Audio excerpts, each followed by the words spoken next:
दोस्तों, डेजर्ट रोज एजुकेशन के online platform पर आपका स्वागत है। चलिए, अपने को जिस बात का इंतजार था आज वो समाप्त हो रहा है। जैसे कि मैंने आपको पहले बताया थी, राजस्थान हिस्ट्री क्लास जल्दी ही शुरू की जाएगी, तो वो आज से स्टार्ट की जा रही है और ये इस बात का इंतजार समाप्त हो रहा है इसी के साथ। और अपन राजस्थान हिस्ट्री की चर्चा करते हैं आज। देखिए, और क्लास को अपने दोस्तों तक शेयर कर दीजिए और इन्फॉर्मेशन दीजिए कि भाई राजस्थान हिस्ट्री क्लास शुरू की जा रही है और स्टार्टिंग से पढ़ाई जाएगी। और अब आपके साथ मैं मेहनत कर सकता हूँ और अच्छे से अच्छे जो प्रमाण है जो मैं आपके सामने ला सकता हूँ। और अगर आपको कोई किसी प्रकार की कमी लगे तो कमेंट कर सकते हो, बता सकते हो। अगली क्लास में अपन चर्चा कर लेंगे जो भी कोई कमी होगी तो। सबसे पहले बात करते हैं अपन राजस्थान के इतिहास की। राजस्थान के इतिहास को 3 भागों में बांटा गया है: प्राचीन काल, मध्यकाल और आधुनिक काल। देखिए, सभी जगह जो भी इतिहास होता है उसको 3 भागों में ही बांट कर पढ़ा जाता है, समझा जा सकता है: प्राचीन काल और मध्यकाल और जो आधुनिक काल।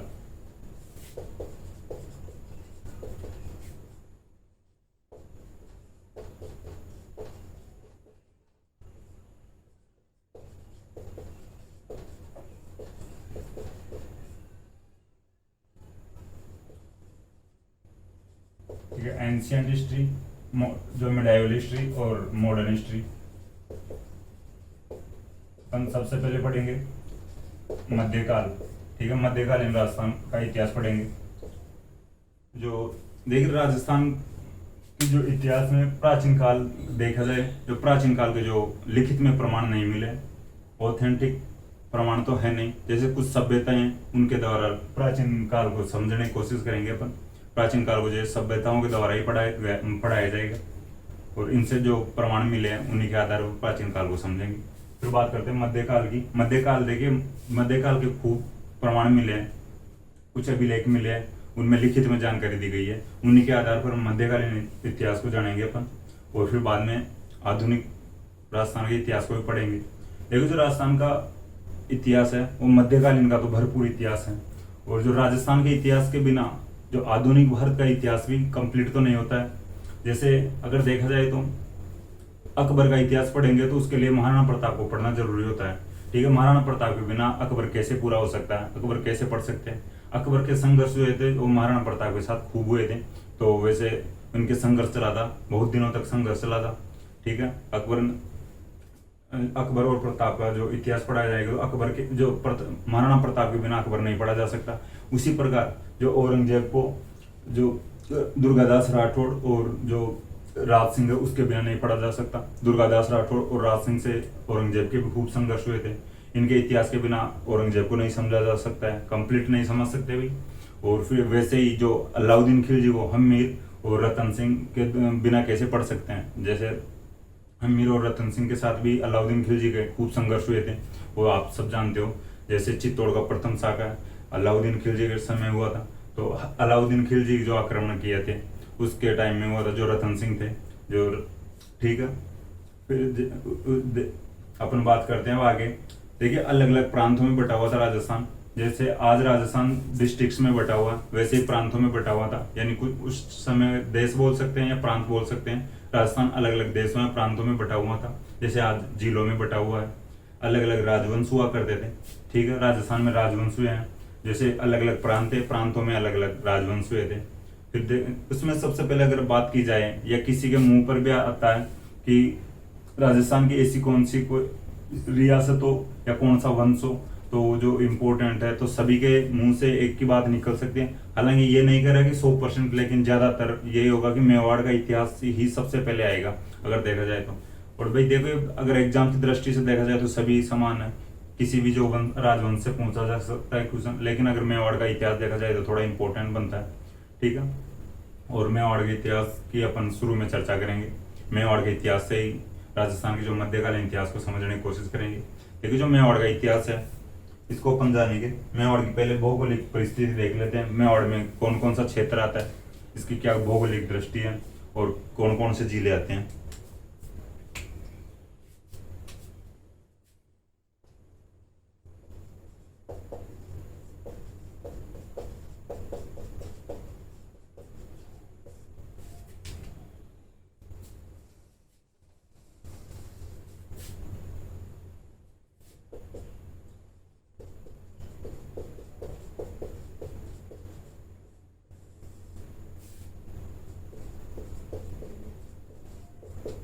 देखिए मेवाड़ में जो इसकी भौगोलिक दृष्टि है मेवाड़ की, इसमें 5 डिस्ट्रिक्ट आते हैं। ठीक है, चित्तौड़गढ़ आता है, उदयपुर आता है, प्रतापगढ़ आता है, राजसमंद आता है और भीलवाड़ा। ठीक है, 5 डिस्ट्रिक्ट आते हैं। किसी को अनजाने में ये भी ऐसा सोच सकता है कि भाई डूंगरपुर और जो बांसवाड़ा भी मेवाड़ में आता होगा, लेकिन ये नहीं आते। डूंगरपुर और बांसवाड़ा वागड़ क्षेत्र में आते हैं। ठीक है, मेवाड़ में 5 जिले आते हैं, जो चित्तौड़गढ़ है, उदयपुर है, भीलवाड़ा, प्रतापगढ़ और राजसमंद।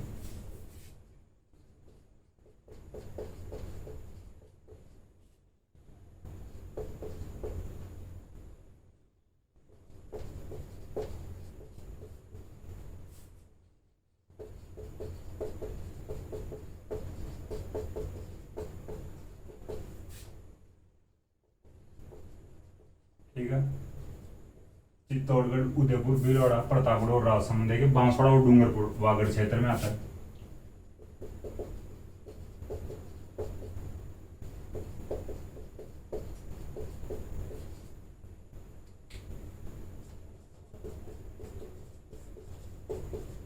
मैं आपकी जानकारी के लिए बता देता हूँ भाई, ये 2 डिस्ट्रिक्ट है जो मेवाड़ में नहीं आते हैं।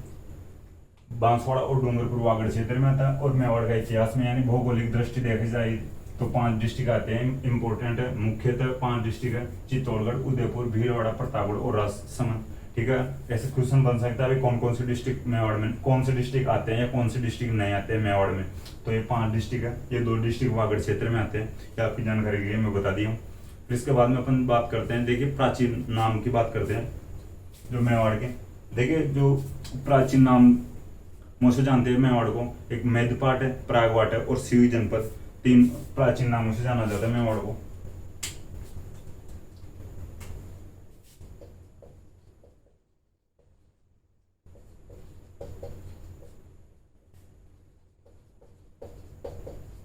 मेदपाट, प्रागवाट और सिवी जनपद। देखिए सिवी जनपद की तो अपन जनपद काल में पढ़ेंगे। शिव जनपद की जो भी जानकारी अपन जनपद काल में पढ़ेंगे। और जो मेद पाठ है इसके पीछे कुछ तरह का कि भाई कुछ लोग बोलते हैं पर मेद जनजाति का शासन रहा था, और कोई मेव जनजाति बताता है और कोई मेर जनजाति बताता है कि भाई यहाँ पर जो मेवाड़ में मेद जनजाति का शासन रहा था, और कोई बताते हैं मेव जनजाति का शासन, और कई मेर जनजाति का शासन बताते हैं। तो देखिए ये तो कोई ज़्यादा इंपॉर्टेंट नहीं है, लेकिन मेद पार्ट इंपॉर्टेंट है। और ये 3 नाम ध्यान रखना भाई, मेवाड़ को 3 प्राचीन नामों से जाना जाता था।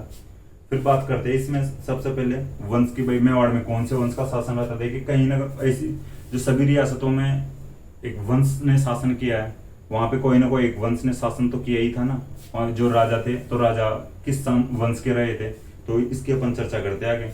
देखिए जो मेवाड़ में जो शासन था शुरू में, वो गुहिल वंश का शासन था। ठीक है,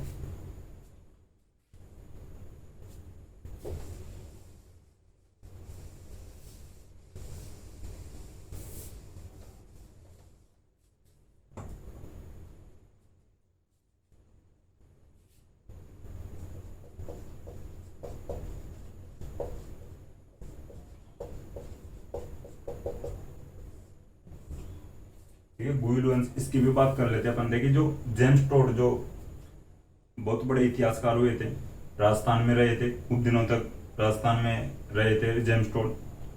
ठीक है, गुजरात में एक ऐसी जगह थी, जेम्स टोड के अनुसार वल्लभी जगह थी एक। देखिए जो जेम्स टोड की एक पुस्तक थी, annuls and antiquities of Rajasthan, annuls and antiquities of Rajasthan, ये जेम्स टोड की पुस्तक थी।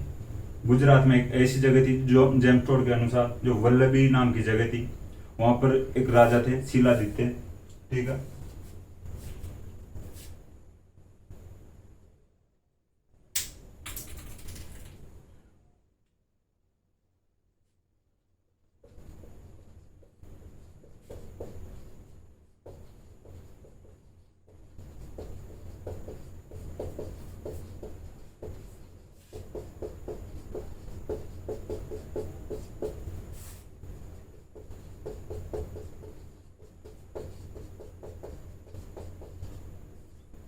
देखिए जेम्स टोड के अनुसार गुजरात में वल्लभी एक रियासत थी, वहां के राजा थे शिलादित्य। शिलादित्य के रानी थी पुष्पावती। ठीक है, पुष्पावती एक बार जो मेवाड़ में पूजा करने के लिए आई हुई थी माता अम्बा की। ठीक है,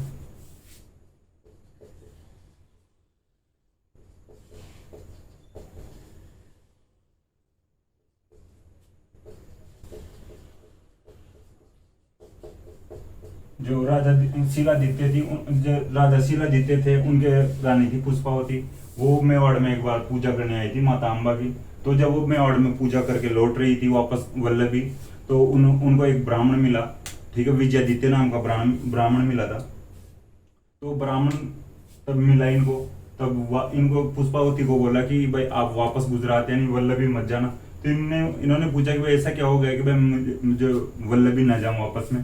तो वो ब्राह्मण बोला कि भाई आपके जो पति है शिलादित्य उनके ऊपर जो आक्रमण कर दिया मुस्लिम शासकों ने, और वो वीर गति को प्राप्त हो गए हैं, और उनके साथ जो उनकी और रानियां थी वो सती हो गई है।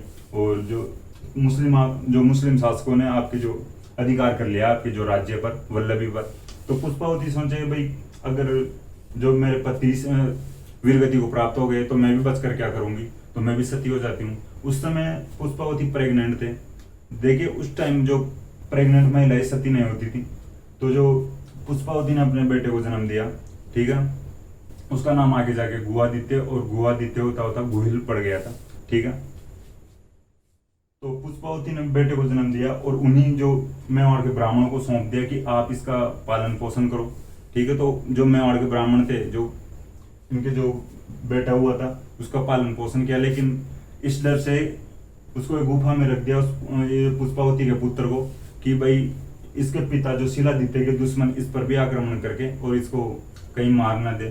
तो इसके डर से उन्होंने एक गुफा में रखना शुरू कर दिया जो पुष्पावती के पुत्र को। तो धीरे धीरे वो बड़ा होता गया। जो पुष्पावती का पुत्र धीरे धीरे बड़ा हुआ और वो ही आगे जाके जैसे विजयादित्य ब्राह्मण था उस टाइम इसका पालन पोषण करने वाला। तो विजयादित्य से जैसे वो गुफा में रहा तो गुफा से बुआ हो गया, और विजयादित्य था तो इसको पालने पोसने वाला था उस टाइम। उसी के अकॉर्डिंग विजय जो गुहादित्य इसका नाम पड़ा। ठीक है, पुष्पावती के पुत्र का नाम आगे जाके गुहादित्य पड़ा। फिर पुष्पावती ने बच्चे को जन्म देते ही वो उसका जो आगे गुहिल वंश की स्थापना किया वो गुहादित्य जाकर पुष्पावती का पुत्र था गुहादित्य। इस कहानी के अनुसार जो इसका नाम गुहादित्य पड़ा। ठीक है, गुहादित्य ने फिर आगे जाकर कुछ शासन किया जो मेवाड़ पर शासन किया। देखिए आनंदपुर गुजरात में एक वडनगर नाम की जो रियासत है, ठीक है, आनंदपुर। तो कुछ लोगों ने जो गुहिलों को आनंदपुर का भी बताया। ठीक है, देखिए जो कुछ उस टाइम के लोग थे अपने अपने अकॉर्डिंग बता रहे थे भाई ये कहाँ के ये कहाँ के। ज्यादातर लोगों ने ब्राह्मण बताया लेकिन गुहिलों को। तो देखिए अबुल फजल एक इतिहासकार हुए थे। अबुल फजल ने जो ईरान का बादशाह नौशेरा खान का वंशज बताया गुहिलों को। ठीक है, अबुल फजल ने गुहिलों को ईरान के बादशाह नौशेरा खान का वंशज बताया। जेम्स टोड ने वल्लभी का बताया। ठीक है, जेम्स टोड ने वल्लभी का बताया गुहिलों को। और जो कुंभलगढ़ प्रशस्ति और एक लिंग महात्म्य है उसके अकॉर्डिंग भी जो इनको आनंदपुर के ब्राह्मण ही बताया गया गुहिलों को। ठीक है, गोपीनाथ शर्मा और डी.आर. भंडारकर की बात करते हैं। गोपीनाथ शर्मा और डी.आर. भंडारकर ने इनको ब्राह्मण ही बताया। ठीक है, गुहिलों को। कुंभलगढ़ प्रशस्ति और एक लिंग महात्म्य की अपन बात कर ले, इनको ब्राह्मण बताया। फिर बात करते हैं अपन गुहिल वंश के राजा की। देखिए गुहिल वंश के राजा की बात करते हैं अपन अपने आप को जो सूर्यवंशी राजा मानते थे, गुहिल वंश के जो राजा थे।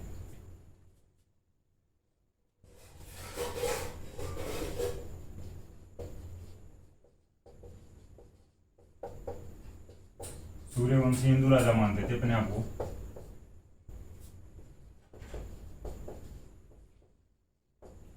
ठीक है, देखिए जो सूर्यवंशी हिंदू राजा मानते थे अपने आप को जो गुहिल थे। तो टोड और नैणसी जैसे जेम्स टोड और मोनोत नैणसी ने गुहिल वंश की 24 शाखाएं बताई है। ठीक है, जेम्स टोड और मोनोत नैणसी ने गुहिल वंश की 24 शाखाएं बताई हैं, जिनमें से मेवाड़ के गुहिल प्रमुख थे।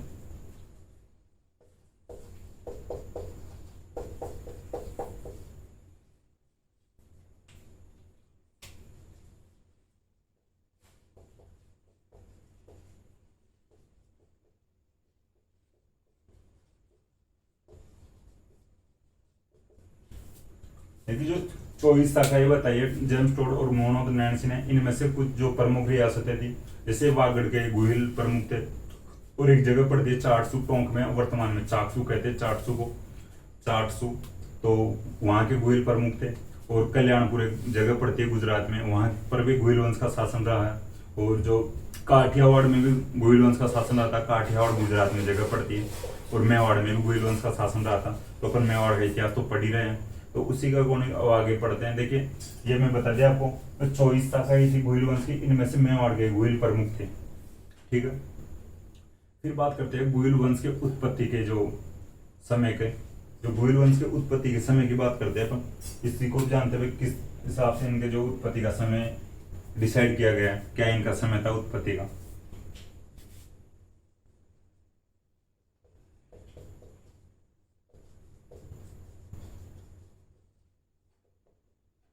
एक जगह है उदयपुर में सामोली, लेकिन जो सामोली में एक सामोली अभिलेख मिला था, जो हीरा चंदोजा एक बहुत बड़े इतिहासकार थे, इनको सामोली में सामोली अभिलेख मिला था, सामोली उदयपुर में है। जो ये अभिलेख था 646 ईस्वी का ये अभिलेख।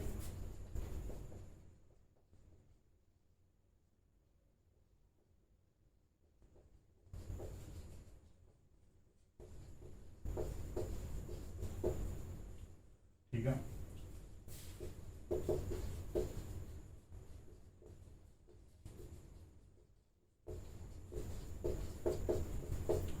गौरीशंकर हीरा चंदोजा को मिलता है सामोली अभिलेख 646 ईस्वी का शिलालेख है। देखिए इसके अनुसार इस जो अभिलेख में कहा गया है कि भाई इसके जो ये शिलादित्य का अभिलेख है 646 में, इस अभिलेख के अनुसार यहाँ पे जो मेवाड़ में शिलादित्य का शासन था।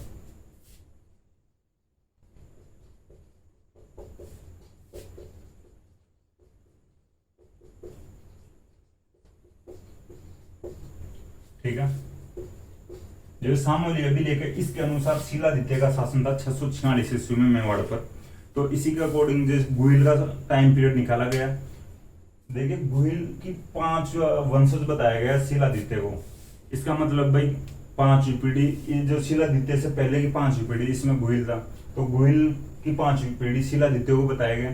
तो देखिए जो इतिहासकारों ने इस हिसाब से माना है इसको कि भाई एक राजा का शासनकाल 20 वर्ष माना है इन्होंने, जो इतिहासकारों ने इनका जो टाइम पीरियड निकालने के लिए, वह एक राजा 20 वर्ष शासन किया होगा, इसके जो एक पूरे जीवन में 20 वर्ष शासन किया होगा। तो जो चौथी पीढ़ी थी उसका 20 वर्ष का निकाला गया। तो 646 ईस्वी से 20 निकालते अपन माइनस करते हैं 646 में, तो 626 ईस्वी में जो नाग का शासन रहा था, नाग राजा था एक। फिर उससे पहले महेंद्र राजा था, और उससे पहले जो भोज राजा था, और उससे पहले गुहिल था। तो देखिए मैं यहाँ पे लिख देता हूँ।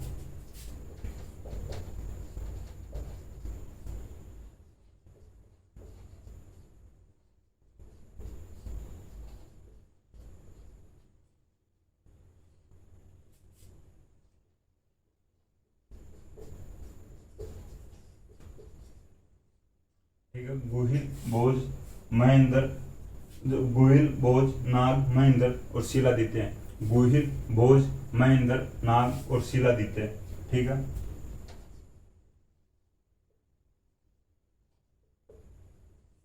ये जो नाग चौथे नंबर का था, महेंद्र तीसरे नंबर का था।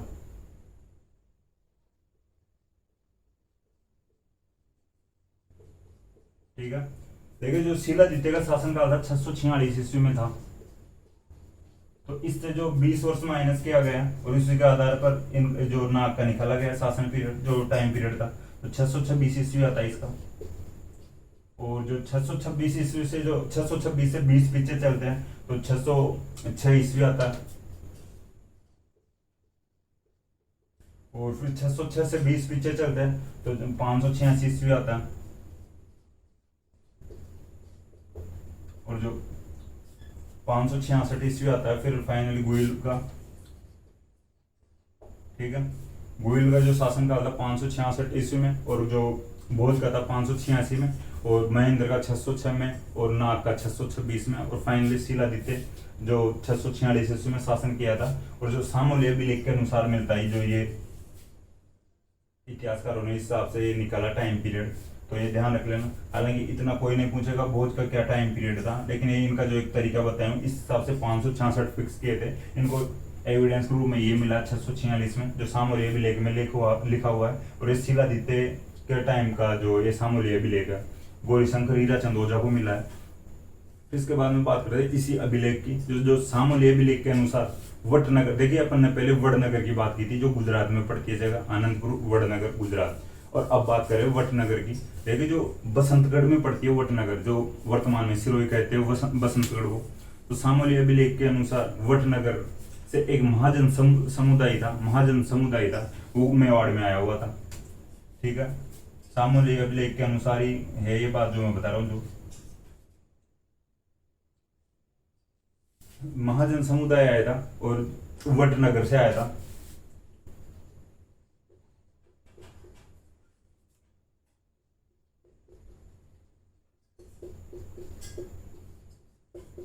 वर्तमान में सिरोही कहते हैं बसंतगढ़ को।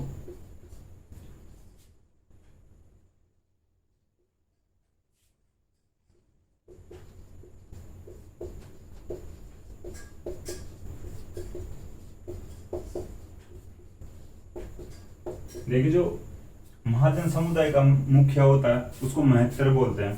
ठीक है,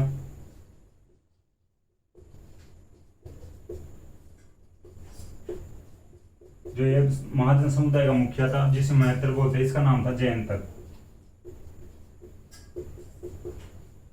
देखिए ज्यादा इंपॉर्टेंट ये नहीं है कि ये अंदरूनी बातें हैं, थोड़ा मैं बता रहा हूँ डीपली समझने के लिए। तो इस बात इससे समझा जा सकता है जो सामोली अभिलेख को। वटनगर बसंतगढ़ से महाजन समुदाय मेवाड़ आया था। मेवाड़ जो महाजन समुदाय का मुखिया था महत्तर, उसका नाम था जयंतक। देखिए जयंतक ने एक माता के मंदिर का निर्माण करवाया था। ठीक है, माता जी का मंदिर। तो ये सोचा कि भाई अपन इतने दिन अपना जीवन व्यतीत कर लिए, अब एक मंदिर बनवा लेते हैं। तो अरण्यवासिनी माता का मंदिर बनाया था, वर्तमान में जावर माता के नाम से जानते हैं अरण्यवासिनी माता को।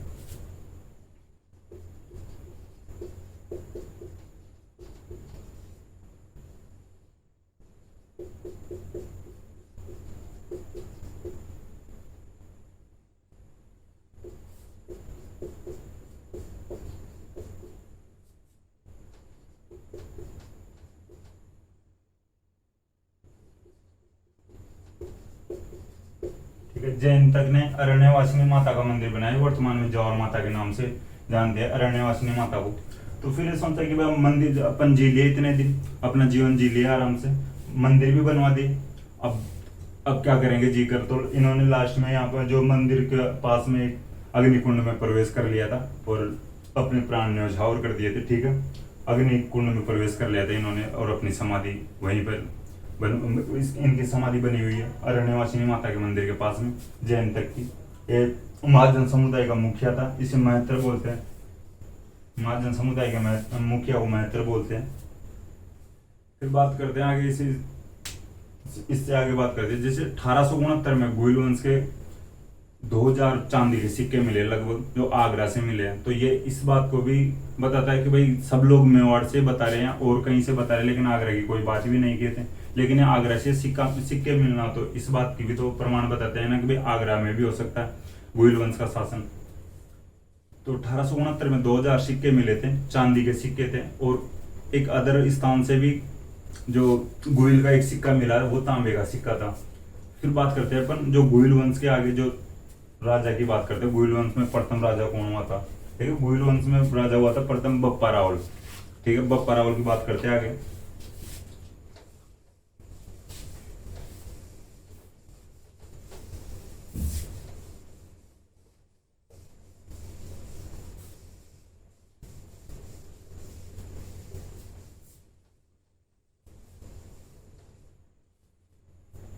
ठीक है, बापा रावल इनका वास्तविक नाम था कालभोज। ठीक है, बापा रावल हरित ऋषि के शिष्य थे और हरित ऋषि की गाय चराते थे। ऐसा माना जाता है कि भाई माना गया जाता है जो अभिलेखों से प्राप्त हुआ है कि बापा रावल हरित ऋषि के शिष्य थे और हरित ऋषि खुद शिव जी के भक्त थे और बापा रावल हरित ऋषि की गाय चराते थे। ठीक है,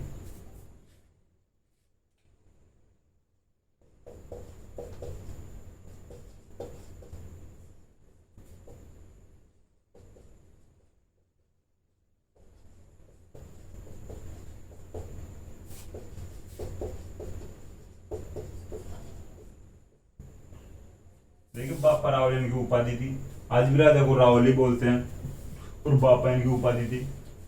देखिए जो गुजरात में सम्मानीय लोग होते हैं उनको आज भी बापू जी या बापू, बाप जी या बापा ही बोलते हैं। जो गुजरात के टच वाले एरिया है राजस्थान के, उनमें भी जो सीनियर लोग होते हैं या सम्मानीय लोग होते हैं उनको बाप जी या बापू ही बोलते हैं। ठीक है, तो इनका जो वास्तविक नाम था कालभोज। अगर देखा जाए, देख महात्मा गांधी को बापू ही बोलते हैं, आज भी बापू जी ही बोलते हैं, तो वो गुजरात के थे।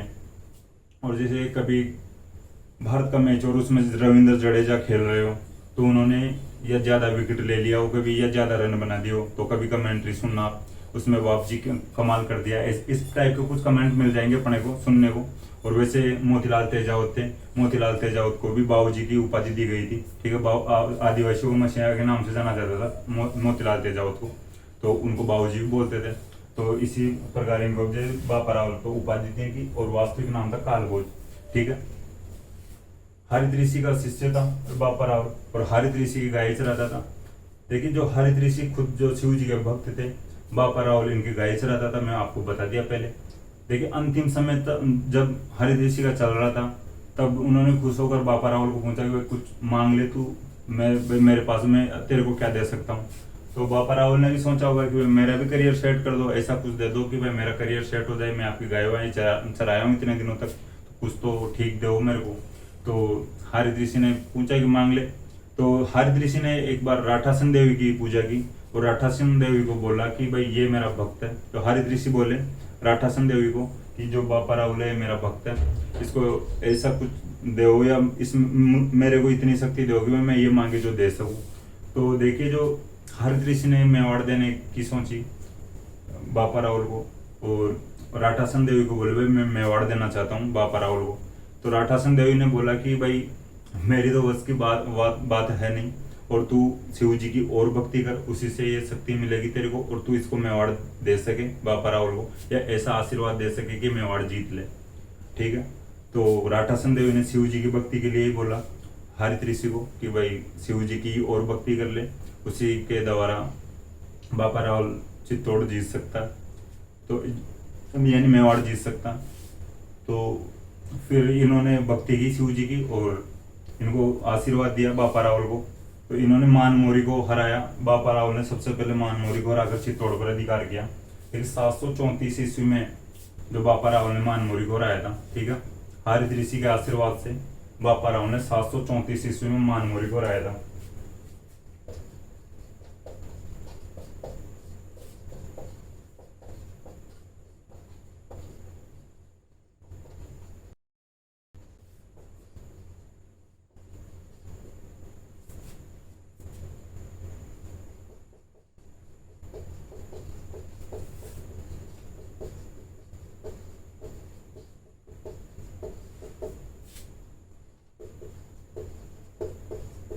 एक जो मानमोरी है, इनको मौर्य वंश से बताते भाई, मौर्य वंश से थे मानमोरी।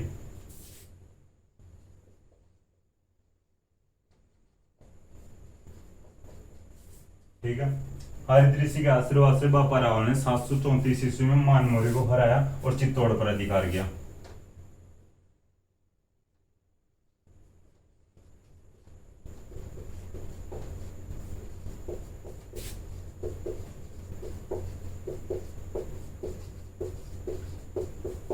जो चित्तौड़ पर अधिकार कर लिया, फिर अभी इसके बाद भी सोचा कि भाई अब अधिकार तो कर लिया, राज्य तो स्थापित कर लिए, लेकिन राजधानी हेड ऑफिस कहाँ पे बनाए। हेड ऑफिस बनाने के लिए भी तो होनी चाहिए भाई, राजधानी बनाएंगे तभी वहां से शासन चलाएंगे।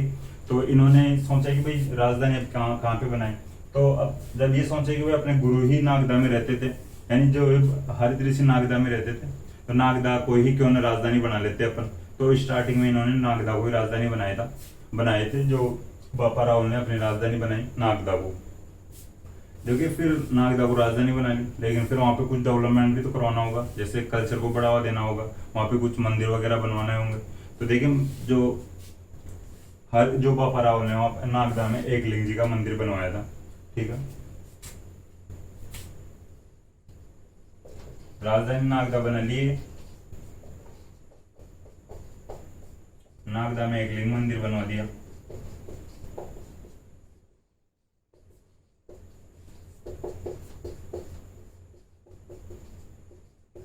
देखिए जो एक लिंग जी का मंदिर है, ये लकुली संप्रदाय का मंदिर है।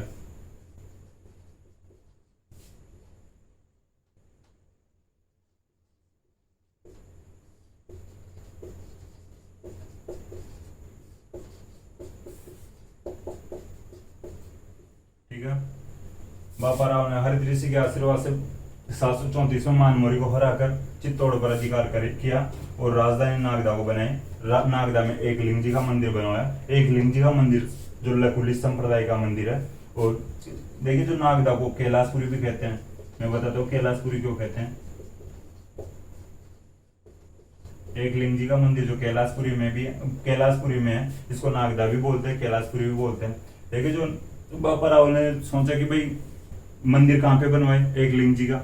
तो एक लिंग जी भाई ये सोचे भाई शिव जी का बड़ा मंदिर कहाँ पे है, तो शिव जी का जो मंदिर तो क्या भाई शिव जी जो निवास करते हैं कैलाश पर्वत पर। किसी सबने बोला कि भाई शिव जी तो कैलाश पर्वत पर निवास करते हैं, तो भाई अब कैलाश पर्वत को तो यहाँ पे नागदा में ला नहीं सकते, तो इन्होंने नागदा का नाम ही कैलाशपुरी निकाल दिया। तो ठीक है, नागदा या कैलाशपुरी में एक लिंग जी का मंदिर बनाया और लकुली संप्रदाय का मंदिर है जो एक लिंग जी का मंदिर है जो।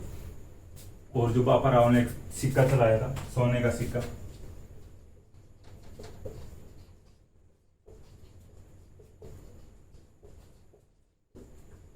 देखिए जो सोने के सिक्के की जो माप थी 115 ग्राम में मापा गया है।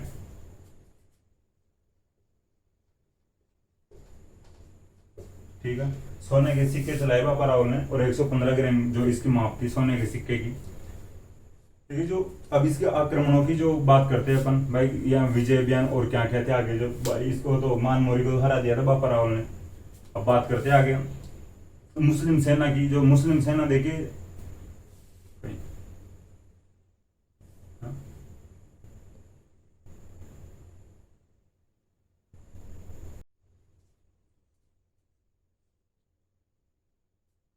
तो बापा रावल ने देखिए 115 ग्राम का सोने का सिक्का चलवाया। तो 115 ग्राम का सोने का सिक्का चलाने के बाद इनके जो आक्रमणों की बात करते हैं भाई, इन पर आक्रमण हुए थे, राजस्थान पर आक्रमण हुए थे। देखिए जो मुस्लिम सेना ने प्रथम बार सफल आक्रमण किया था 712 में सिंध पर। ठीक है,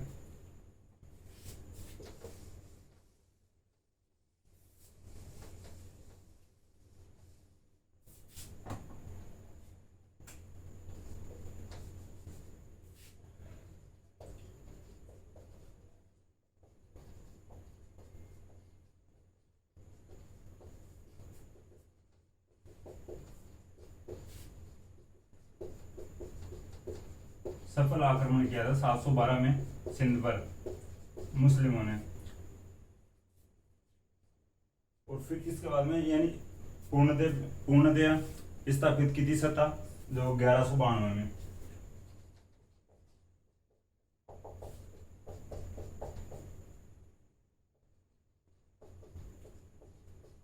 जब मोहम्मद गौरी ने पृथ्वीराज चौहान के हराया था त्राइन के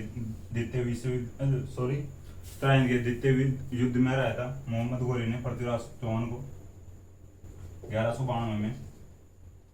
ठीक है, इनके बीच में 712 और 1192 के बीच में देखा जाए तो लगभग 480 के आसपास जो वर्ष आ रहे निकल के। ठीक है, 480 वर्ष का गैप आता है। तो 480 वर्ष में कौन रोकता है इनको, तो राजस्थान वाले रोकते हैं इनको। तो राजस्थान में जो गुहिलो वंश का शासनकाल था, तो गुहिलो ने रोका था जो भारत पर जो मुस्लिम आक्रमणों ने।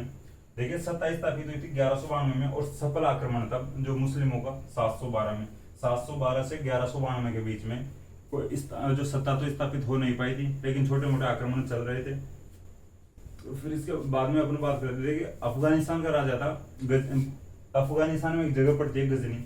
गजनी में राजा उनका शासन था जो सलीम था राजा। तो उसने अपने सेना को भेजा, जो सलीम ने अपनी सेना को भेजा कि भाई जो जाओ भारत को जीत कर लाओ। तो इन्होंने भारत पर आक्रमण किया मुस्लिम सेना ने। तो उस टाइम जो बापा रावल का शासन था जो राजस्थान में यानी मेवाड़ पर। तो देखिए जो बापा रावल ने मुस्लिम सेना को वापस भगाया और भगाते भगाते वापस अफगानिस्तान चले गए थे बापा रावल। साथ में अफगानिस्तान के राजा सलीम को वहां से हटाया और अपने भांजे को राजा बना दिया। अफगानिस्तान में गजनी का राजा बना दिया अपने भांजे को। देखिए वहां के राजा को वहां की सत्ता से हटाया और अपने भांजे को जो सलीम की जगह वहां का राजा बना दिया गजनी का। तो जैसे अब जाते तो आज तो एक दिन में भी जाकर आ सकते हैं, जैसे प्लेन वगैरह है, उस टाइम में ऐसी तो कोई व्यवस्था थी नहीं, तो जैसे घोड़ों से जाना होता था। तो देखिए जो बापा राव थे जो पंजाब के रास्ते पाकिस्तान से होते हुए गए थे अफगानिस्तान, तो पंजाब से होते हुए पाकिस्तान गए, तो पाकिस्तान में रुके भी थे और जाते टाइम भी रुके और आते टाइम भी जो इनके डेरे लगाए हुए थे बापा रावल की सेना के। तो देखिए जो पाकिस्तान के जो एरिया में रुके थे बापा रावल, वहाँ के जो शहर था वहाँ का जो देखिए आज भी वहाँ का नाम पड़ गया रावलपिंडी। देखिए पंजाब में आज भी शहर को पिंड के नाम से जानते हैं, पिंड बोलते हैं शहर को, तो पिंड शहर हो गया। और जहाँ पे बापा रावल रुके थे, जो रावल का पिंड होता हुआ रावलपिंडी हो गया, आज भी शहर का नाम है। और वैसे भी अगर आप देख सकते हो क्रिकेट में शोएब अख्तर को रावलपिंडी एक्सप्रेस के नाम से ही जाना जाता है। भाई आप कई बार कमेंट्री में सुन सकते हो शोएब अख्तर जो मैच में खेल रहा हो, तो जो रावलपिंडी एक्सप्रेस, तो उस जगह का नाम जो रावलपिंडी उस शहर का नाम था बापा रावल के नाम पे ही पड़ा था। ठीक है, फिर अपन बात करते हैं जो पाकिस्तान के रावलपिंडी शहर की बात कर ही ली अपन। फिर बात मराठी इतिहासकार हुए CV वैद्य, उनका नाम था चिंतामणि विनायक वैद्य।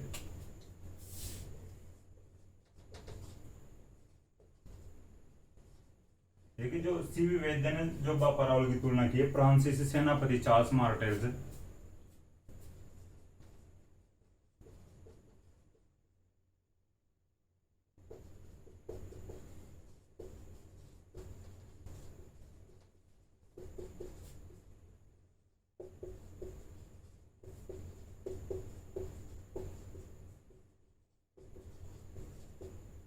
ठीक है, CV वैद्य ने फ्रांसीसी सेनापति चार्ल्स मार्टेल से तुलना की है बापा रावल की। देखिए जिस प्रकार से जो यूरोप में जो चार्ल्स मार्टेल मुस्लिम सेनाओं को हरा रहा था, उसी प्रकार जो बापा रावल भारत में मुस्लिम सेनाओं को हरा रहा था। ठीक है, तो इस हिसाब से जो चार्ल्स मार्टेल की तुलना की है CV वैद्य ने। इनका जो पूरा नाम है चिंतामणि विनायक वैद्य, CV वैद्य का। फिर बात करते हैं इनकी उपाधियां की, जो बापा रावल की उपाधियां थी। देखिए इनकी 3 उपाधियां थी।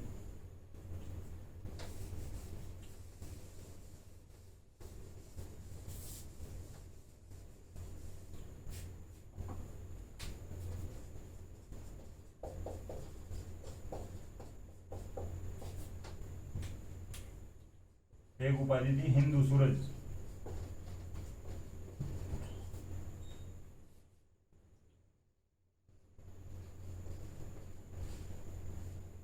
ठीक है, हिंदू सूरज, चकवे, और जो एक उपाधि थी राजगुरु। ठीक है, 3 उपाधियां थी इनकी। देखिए जो हिंदू सूरज तो हिंदुओं की रक्षा करने के लिए दी गई थी इनको। हिंदू सूरज अपने आप ही उपाधि धारण की गई थी। हिंदू सूरज अपने आप को हिंदुओं की रक्षा करने वाले मानते थे बापा रावल। हिंदुओं की रक्षा करने के लिए हिंदू सूरज की उपाधि दी गई। और देखिए जो चकवे है, एक हिंदी का शब्द है चक्रवर्ती, उसी के आधार पर चक्रवर्ती चारों ओर की सेनाओं को जीतने वाला, उस हिसाब से चकवे की उपाधि धारण की बापा रावल ने।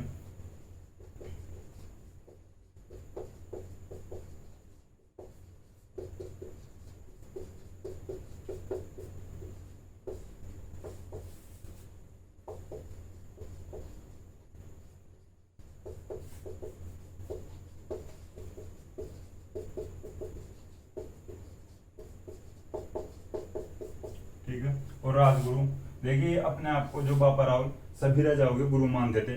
भाई ये मानते थे कि मैं सभी राजाओं का गुरु, किसी को कोचिंग वगैरह करनी हो तो मेरे पास आ सकते हो। तो इस हिसाब से 3 उपाधियां दी गई थी, 3 उपाधियां धारण की गई थी जो बापा रावल द्वारा। ठीक है,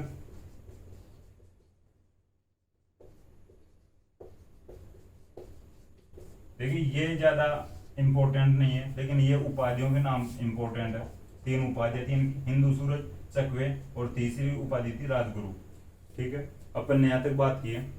देखिए मेवाड़ का इतिहास जाना अपन ने, स्टार्टिंग में जो बेसिक फैक्ट थे उनके बारे में बात की है, और राजा की बात की है। अभी तक एक राजा पढ़े अपन बापा रावल। फिर इसके बाद में अपन बात करेंगे अल्लट की, तो अपन नेक्स्ट क्लास में बात करेंगे।